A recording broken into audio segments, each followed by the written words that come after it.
اعوذ باللہ من الشیطان اللعین الرجیم بسم اللہ الرحمن الرحیم اللہم صلی علی محمد و آل محمد و عجل فرجہم۔ جہان علم سٹی آف نالج اکیڈمی سے آپ کی بی بی جان آپ سے مخاطب ہیں۔ السلام علیکم ورحمۃ اللہ وبرکاتہ۔ امید ہے پروردگار عالم کی ذات گرامی سے کہ آپ لوگ بخیر و عافیت ہوں گے۔ پروردگار عالم ہم سب کو اس بلا مصیبت اس وبا سے بچائے اور ہدایت کے سیدھے اور سچے راستے کی طرف چلنے کی توفیق عطا فرمائے۔ اب ہم آپ کو یہ بتا رہے تھے کہ قرآن حکیم میں کتنے ہی مقامات کے اوپر پروردگار عالم نے جو اپنا تعارف کرایا ہے وہ یہ کہ اللہ معاف کر دینے والا ہے، یعنی جو بھی اس سے خلوص دل سے توبہ کرے تو اللہ تعالیٰ کو معاف کر دینے والا پائیں گے۔ یہ سورہ الانعام جو کہ چھٹا سورہ ہے قرآن مجید کا، بہت ہی بہترین، اس کے اندر پروردگار عالم نے اپنی صفات کے بارے میں بھی بتایا ہے، اپنی رحمت کے بارے میں بھی بتایا ہے، اور بہت سارے احکامات ہیں۔ اگر آپ لوگ اس کو پڑھیں تو بہت ہی انسان کے اوپر اثر ہوتا ہے اور چینج کر لیتا ہے وہ اپنے آپ کو۔ تو اس کی جو ہے 54 نمبر کی آیت میں پروردگار عالم ارشاد فرما رہا ہے، اور جب تمہارے پاس وہ لوگ آئیں جو ہماری باتوں، احکام اور نشانیوں کو دل سے مانتے ہیں تو ان سے کہو تم پر سلامتی ہو، یعنی سلام بھیجو ان کے اوپر، اور پھر بتاؤ ان کو کہ یعنی کہ یہ ہماری طرف سے تمہارے پالنے والے مالک نے تم پر رحم کرنے کو اپنے اوپر لازمی قرار دے دیا ہے۔ اس طرح تم میں سے اگر کوئی نادانی کے ساتھ کوئی برا کام کر بیٹھے، پھر اس کے بعد توبہ کر لے اور اپنی اصلاح کر کے خود کو ٹھیک کر لے تو حقیقتاً وہ اللہ کو بڑا بخشنے والا اور بڑا رحم کرنے والا پائے گا، یعنی کہ اللہ کو بخشنے والا اور رحم کرنے والا پائے گا۔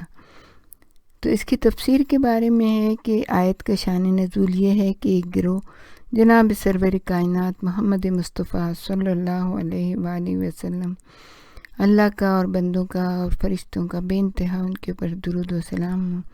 ان کی خدمت میں حاضر ہوا اور بڑی ہی عاجزی سے عرض کی، یا رسول اللہ، ہم سے بہت زیادہ گناہ سرزد ہوئے ہیں۔ آپ یہ بات سن کر خاموش رہے۔ تفسیر صافی کہتی ہے اس پر یہ آیت نازل ہوئی کہ اللہ کو بہت زیادہ جو توبہ کر لے، اپنے اصلاح کر کے خود کو ٹھیک کر لے تو حقیقتاً اللہ بہت بخشنے والا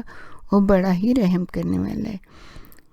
اور حضرت امام جعفر صادق نے فرمایا یہ آیت توبہ کرنے والوں کے حق میں نازل ہوئی ہے، یعنی اللہ تعالیٰ سب کو معاف کر دیتا ہے، لیکن ان کو جو کہ خلوص سے دل سے توبہ کریں۔ توبہ کا مطلب کیا ہوتا ہے کہ سلطنت کا بدل جانا، یعنی کہ اب دوبارہ سے جس کام کے لیے جس گناہ سے توبہ کر لیے تو اس کو دوبارہ سے انجام نہ دینا، یہ ہوتا ہے توبہ کا اصل مطلب، کہ اس کے قریب بھی نہیں جانا، اس کو سوچنا بھی نہیں اور اپنے آپ کو اس سے بچا لینا۔ پھر سورہ بقرہ کی آیت جو قرآن مجید کا دوسرا سورہ ہے، اس کی آیت کا نشان ہے 37۔ اس میں پھر اللہ تعالیٰ نے بتایا کہ اللہ نے آدم کی توبہ کو کیسے قبول کیا۔ پھر آدم نے اللہ سے معذرت کے چند الفاظ سیکھے، پس اللہ نے ان کلمات کی برکت سے یہ بریکٹ میں آدم کی توبہ قبول کر لی۔ حقیقت یہ ہے کہ اللہ بڑا توبہ قبول کرنے والا، معاف کرنے والا اور مسلسل رحم کرنے والا ہے۔ اب نوٹ یہ ہے کہ وہ کلمات یا الفاظ جن کی وجہ سے حضرت آدم کی توبہ پیش پروردگار عالم قبول ہوئی، وہ پنجتن پاک کے نام تھے، یعنی محمد صلی اللہ علیہ وآلہ وسلم، علی مرتضیٰ علیہ السلام، فاطمۃ الزہرا سلام اللہ علیہا، امام حسن علیہ السلام اور امام حسین علیہ السلام۔ یہ کس کی تفسیر میں ہم نے دیکھا ہے، در منشور امام سیوطی کی جلد نمبر 1 صفحہ نمبر 16 یعنی کہ، اور مطبوعہ کہاں پہ؟ مصر میں یہ چھپی تھی. اس میں انہوں نے یہ لکھا ہے کہ اللہ نے ان ناموں کی وجہ سے توبہ کو قبول کیا حضرت آدم کی.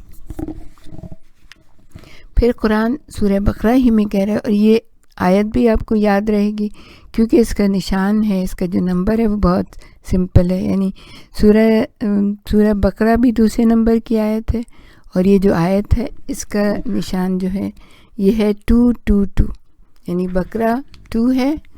اور پھر آیت جو ہے وہ 222 ہے. حقیقت یہ ہے کہ اللہ بہت زیادہ توبہ کرنے والوں اور صاف ستھرا رہنے والوں سے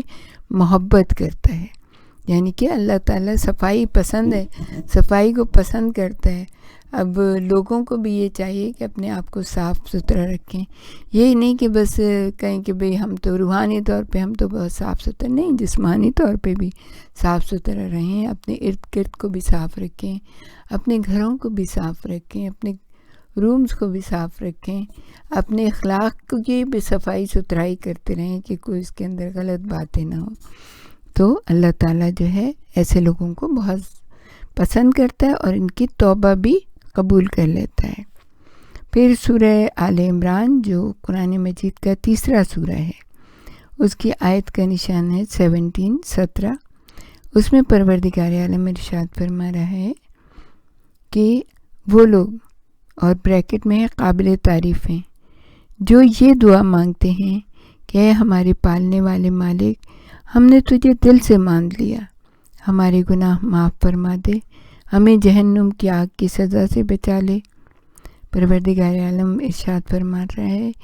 یہی لوگ صبر کرتے ہیں، سچ بولتے ہیں، اللہ کی اطاعت کرتے ہیں، اللہ کی راہ میں خیرات دیتے ہیں، اور سحر کے وقت اللہ سے اپنے گناہوں پر معافی طلب کرتے ہیں. کہا یہی جاتا ہے کہ جو سحر کے وقت جو دعا مانگی جاتی ہے نا، اس کو پروردگار عالم کی بارگاہ میں شرف قبولیت حاصل ہوتا ہے. تو 2 چیزوں کی دعا کہ بھئی رزق کی دعا مانگنی ہے، معرفت کی، 2-3 چیزوں کی تو خاص طور سے مانگا کریں. ایک تو توبہ ہے کہ انسان سے دن رات میں گناہ ہوتے رہتے ہیں،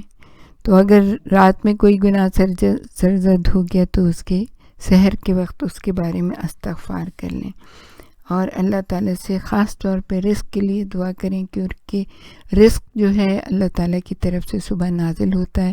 اور اس کے لیے کہا یہ گیا ہے، معصومین علیہ السلام نے ارشاد فرمایا کہ جو شخص فجر کی نماز کے وقت نماز پڑھ کے اور جاگتا رہتا ہے سورج نکلنے تک، تو اسے جو ہے رزق کے لیے اتنی تگ و دو اور پریشان ہونے کی ضرورت نہیں ہے، بلکہ پروردگار عالم اسے اپنے پاس سے رزق عطا کر دیتا ہے. اور جو ہے خدا سے طلب مغفرت بھی کرنی ہے، اور توفیقات خیر، کیونکہ توفیقات خیر جو ہے وہ آسمان سے سب سے زیادہ جلیل القدر چیز جو بلندی سے نازل ہوتی ہے، یہ توفیقات خیر ہیں، جو اللہ کی طرف سے توفیق ہوتی ہے بندوں کو نیک عمل کرنے کی. تو توفیقات خیر بھی اللہ سے طلب کریں سحر کے وقت، اور انشاءاللہ سارے دن اور رات میں اللہ کی طرف سے توفیقات نازل ہوتی رہیں گی. پروردگار عالم سورہ آل عمران ہی کی جو ہے آیت نمبر 89 سے 90 تک ارشاد فرما رہا ہے، سوائے ان لوگوں کے جنہوں نے گناہوں کی بعد توبہ کر لی اور اپنی اصلاح بھی کر لی، حقیقتاً اللہ بڑا معاف کرنے والا ہے اور بے حد مسلسل رحم کرنے والا ہے. رہے وہ لوگ جو ایمان لانے کے بعد کافر ہو گئے، پھر ان کا انکار حق بڑھتا ہی چلا گیا، ان کی توبہ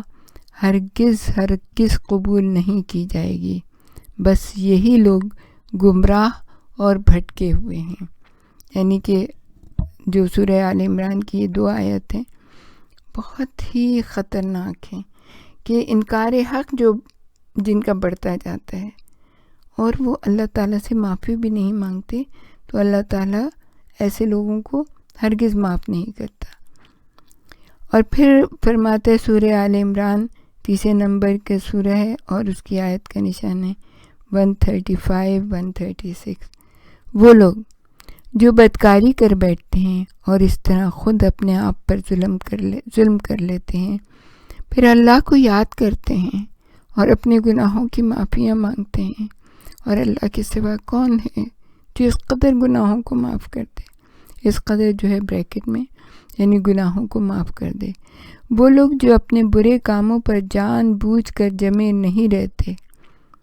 یعنی مطلب کیا ہے کہ برے کاموں کو انجام دینا چھوڑ دیتے ہیں، ایسے لوگوں کی جزا ان کے مالک کی طرف سے رحمتوں میں ڈھانپ لینا ہے، گناہوں کا معاف کر دینا ہے، اور ایسے سرسبز و شاداب جنت کے گھنے باغات ہیں جن کے نیچے سے نہریں بہہ رہی ہیں، وہ اس میں ہمیشہ ہمیشہ رہیں گے۔ اچھے کام کرنے والوں کا کتنا اچھا بدلہ ہے۔ ہم پروردگار عالم سے دعا کرتے ہیں، ہم سب بھی اور سارے سننے والے، کہ پروردگار عالم ہم آپ سے توبہ کرتے ہیں، معافی مانگتے ہیں اپنے گناہوں کی،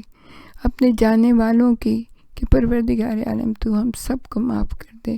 ہم پہ رحم و فضل و احسان کر دے، پنجتن پاک کے صدقے سے 4 معصومین شہدائے کربلا جن کے ہاں جن کا مرتبہ تیری بارگاہ میں بہت بڑا ہے، ان کے صدقے سے دعا کرتے ہیں پروردگار ہم سب کے گناہان کبیرہ اور صغیرہ کو معاف کر دے، ہمارے قدموں کو روک دے جو غلطیوں کی طرف جا رہے ہوتے ہیں، ہماری آنکھوں کو، ہمارے کانوں کو، ہمارے ہاتھ پیر، ہمارے دل، ہمارے اعضاء اور جوارے کو سب اپنے اختیار میں لے لے مالک، تاکہ ہم گناہ کی طرف آگے بڑھیں ہی نہیں، غلطیوں کی طرف بڑھیں ہی نہیں، اور تیری رحمتوں کے سائے میں آگے سے آگے بڑھتے رہیں۔ وآخر دعوانا ان الحمد للہ رب العالمین۔